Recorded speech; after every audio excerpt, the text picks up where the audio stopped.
So 112 points for Indiana.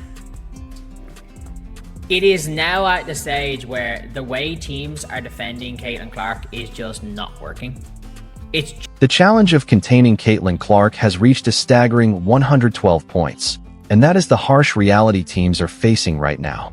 Traditional defensive strategies are no longer holding up, with those familiar playbooks seemingly going up in flames before their eyes. Like, Portland kind of threw everything at Caitlin. They threw everything at Caitlin.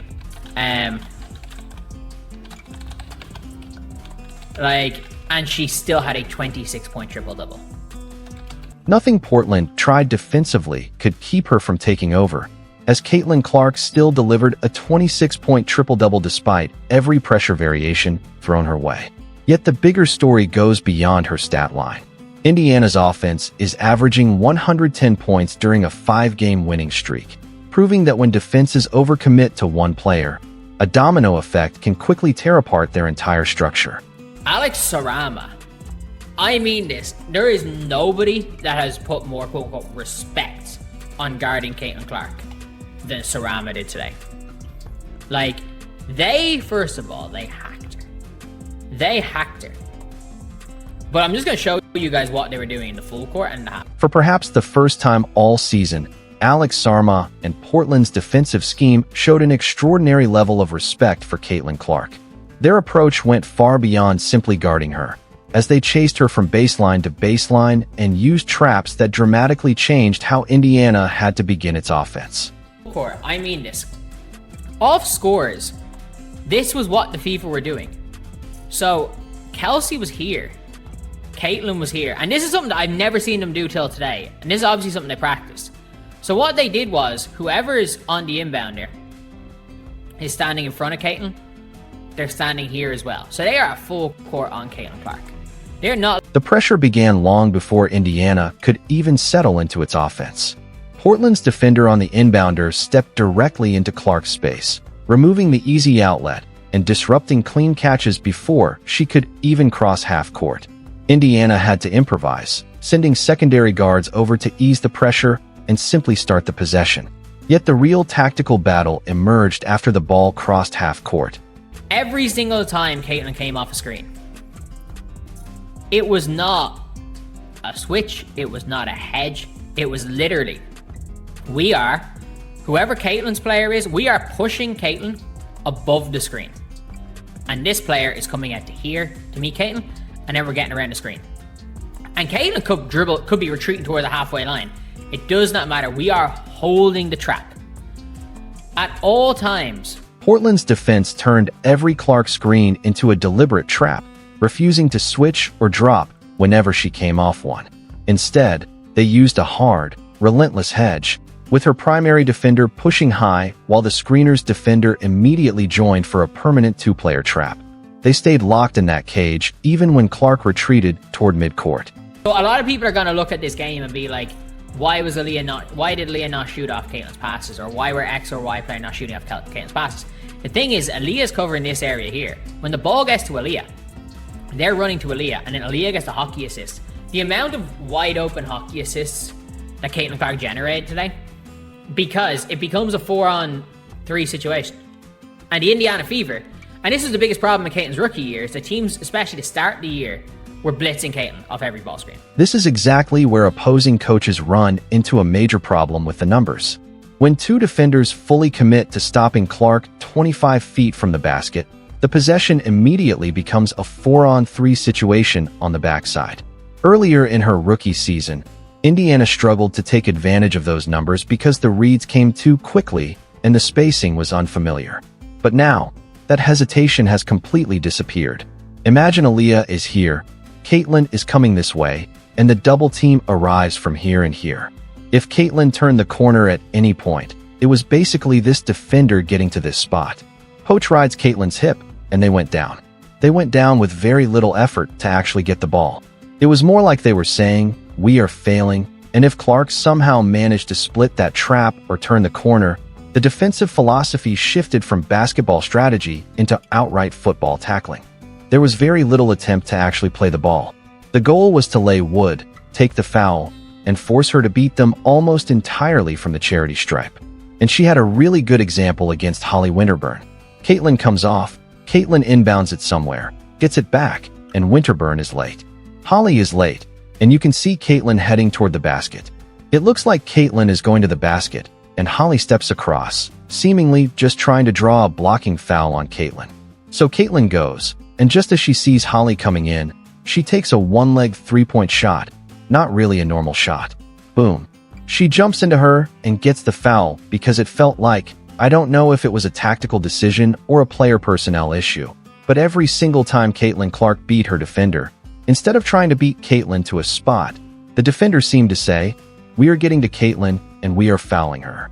Watch players like Holly Winterburn in these sequences when the rotation was even a fraction of a second late. The objective became stopping Clark's momentum by any means necessary, drawing contact, and trying to pull her completely out of her rhythm.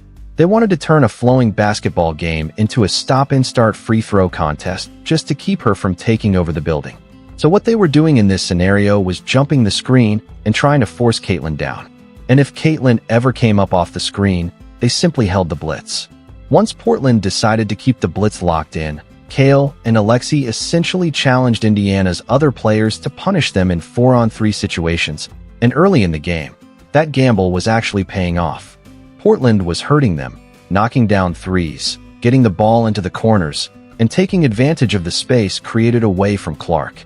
Then they started targeting Carly Samuelson, having her set the screen before popping back toward the top of the key, where she was found for a three. The defensive gamble was obvious. Force the rest of the Fever roster to beat you. And during certain stretches, it genuinely worked. Portland surrendered open opportunities, found Katie Lou Samuelson at the top of the key for uncontested triples, and tried to exploit every inch of the court where Clark was not positioned. But that kind of extreme focus cannot survive for 40 minutes without creating major problems somewhere else.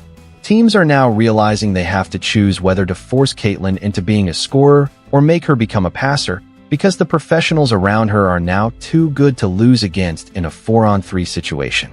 At some point, you may have to simply accept the outcome and say, okay, Caitlin, if you beat us, then you beat us.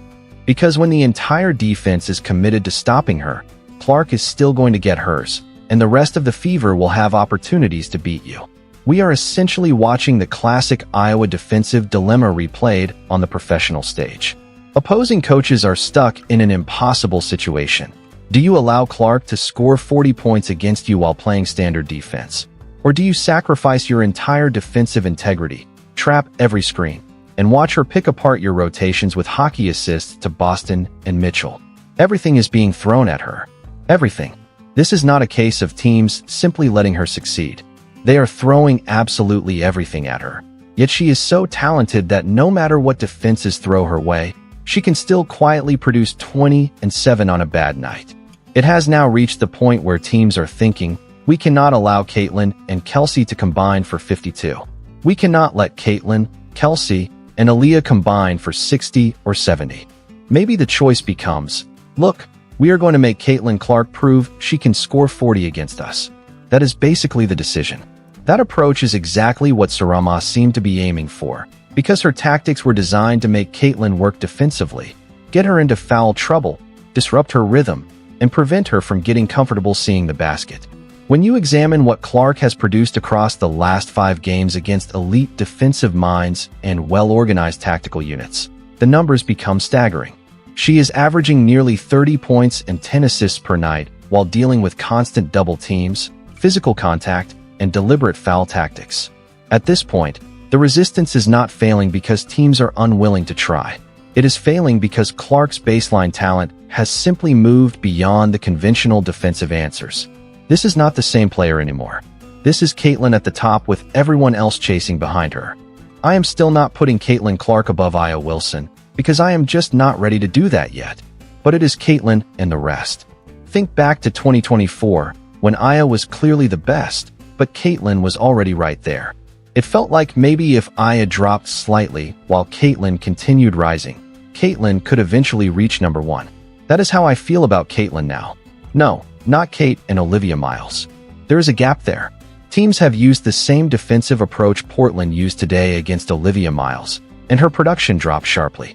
Olivia had 7 points in one of those situations, while she finished with 12 points and 0 assists the previous night. I do not know whether Olivia Miles will ultimately become better because of this, but it leads directly into the bigger conversation about the league hierarchy and where the individual narratives currently stand. We are not ready to crown anyone above Aya Wilson just yet, because Wilson's dominance remains on an entirely different level of terrifying consistency. Still, the gap at the top is getting smaller. And when other elite young guards around the league face these exact same defensive coverages and become completely neutralized, it highlights just how far ahead Clark's processing speed has become. When other stars receive the Portland treatment, their production can fall into single digits. When Clark faces it, she orchestrates a 112-point offensive clinic. So the real question is whether any defensive scheme can actually contain her throughout an entire playoff series, or whether teams have officially run out of answers. If you think Clark is already forcing teams to rethink their entire defensive approach, share your take below. And if you enjoy breakdowns like this, subscribe and stay tuned.